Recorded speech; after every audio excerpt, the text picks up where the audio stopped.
Update 2. I came home from my 3-year-old daughter's funeral to find my sister loading her toys into a truck. My mom said, "You don't need them anymore. We sold everything to pay for your sister's tuition." They had no idea what I was going to do next. "We'll bring him to you today. And please, if you want anything else, just say the word." 2 hours later, the Pattersons stood on my doorstep with Mr. Peanuts and tears in their eyes. They also brought something unexpected. A photo of Sarah hugging the elephant along with a note she dictated. "Dear Lily's mommy, I'm sorry Lily can't play anymore. I'll take good care of her bed until she comes back for it." I held Mr. Peanuts and cried for the first time since Lily died. Real tears, not the numb emptiness that had consumed me for weeks. That afternoon, Vanessa called. "Maya, I just got the strangest call from the buyers. They said you contacted them." "I did. You can't just take back a sale. I have a reputation to maintain." "Your reputation isn't my concern. Look, I know you're upset, but what's done is done. You need to start thinking practically. Maybe it's time to consider selling the house too. I know a great realtor." "No, Maya, be reasonable. You don't need 4 bedrooms anymore. You could get a nice condo, invest the difference." I said, "No, you're not thinking clearly. Maybe you should talk to someone, get some professional help." I hung up. The next week, I did something I'd never done before. I scheduled a family meeting and invited everyone. Mom, Vanessa, our cousins, Helen, even distant relatives who barely spoke to us. I told them we needed to discuss Lily's estate. They gathered in my living room like vultures, expecting me to announce I was selling the house, or asking for help with decisions. Instead, I stood in front of them holding a folder. "I want to read you something," I said.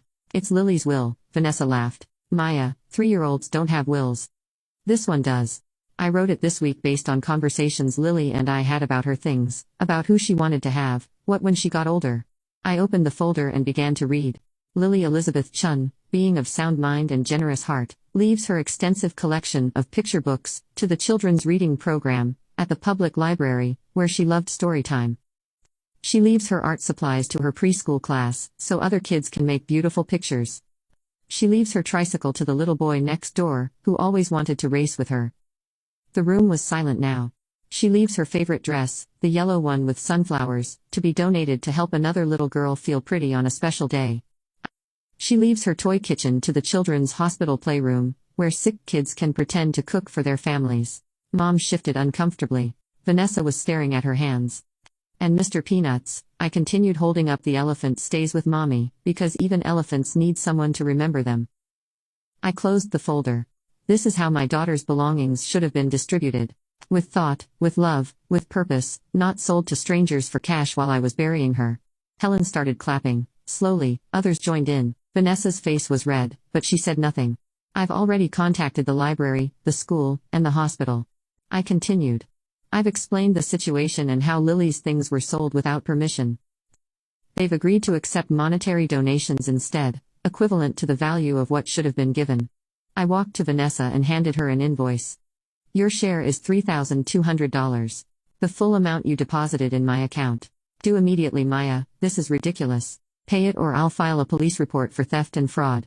Your choice." The room was dead silent. Everyone was staring at Vanessa, waiting to see what she'd do.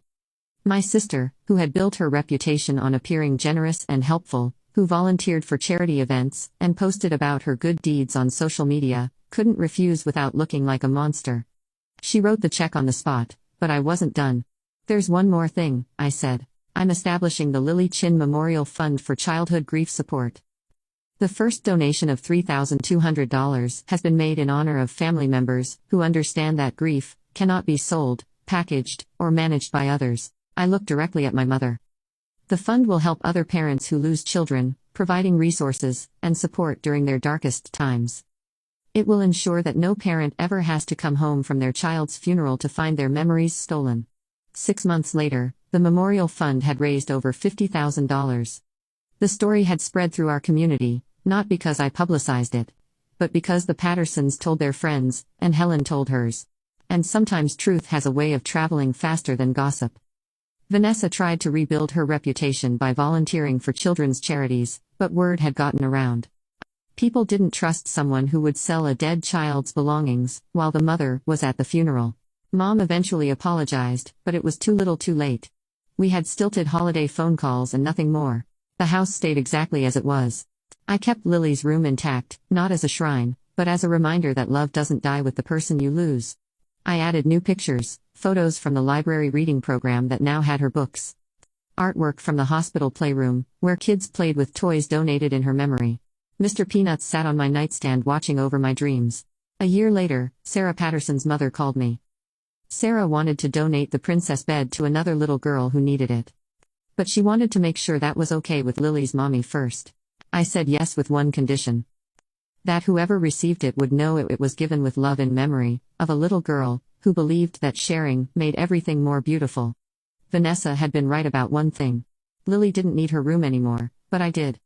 I needed the memory of her laughter echoing off those walls. I needed the knowledge that her things had found their way to children who would love them. I needed the peace that comes from knowing that some things, love, grief, memory, cannot be sold. This is where our story comes to end. Dear listeners, please share your thoughts in the comments section below, and don't forget to like, share, and follow. Thanks to all for your support.